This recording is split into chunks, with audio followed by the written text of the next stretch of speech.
So everyone, bring a child or a friend and we're gonna do some AcroYoga together. So AcroYoga is really great because you can do it anywhere without any tools or equipment. You just need people. Preferably groups of 3 so you have a spotter. Especially if you're trying this for the first time, have someone by the hips of the flyer to make sure the flyer is safe.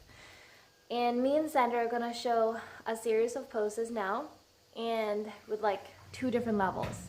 And this is for beginners and basic poses. Yes, this is Xander. He is my flyer and I'm the base. So if you're doing this for the first time, it helps if the flyer is smaller than you and to have a spotter. We'll talk you through the different steps now.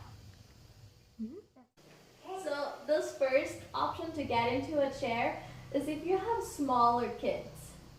And you place your feet in the armpits and the child lifts the knees to their chest. I grab underneath his feet and he pushes in and stands up in my hands. And then I can bring my feet underneath his bum and he sits down. This one is called chair. And we'll do this 3 times. Presses, 1, 2, 3, like a little roller coaster.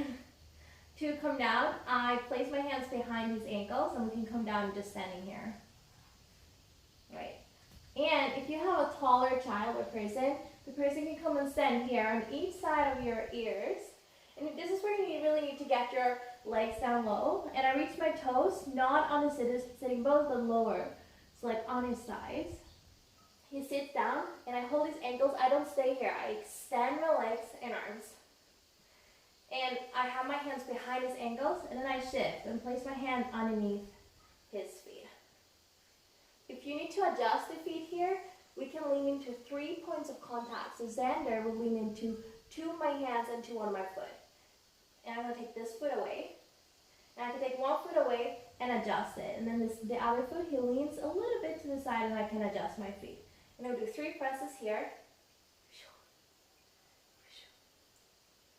2, if you want to continue from here, I place his feet onto my shins. So his big toe and the second toe is just underneath the kneecap, so right there.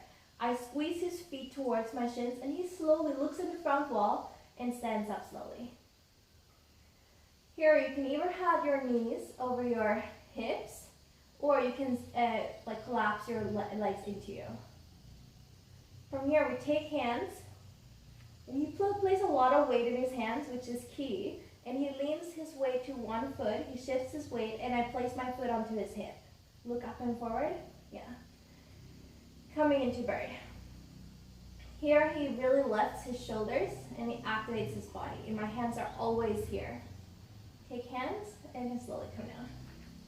High five. Yeah. We can do a little short intro on bird.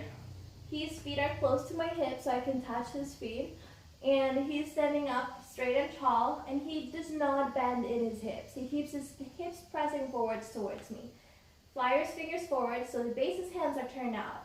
And we connect here. We never interlace our fingers. And then I place my feet onto his hip bones. So stand up again and point to me. Where are your hip bones? There, right where the bone pokes out. And I place my feet straight. My feet are not turned up. They're pointing completely straight. We take hands, flyers fingers forward, and then I bend my legs, receive his weight, and then I extend. Bend and then extend. And we're here. I'm always here with my hands. And I try to place it down really slowly. Yeah. High five.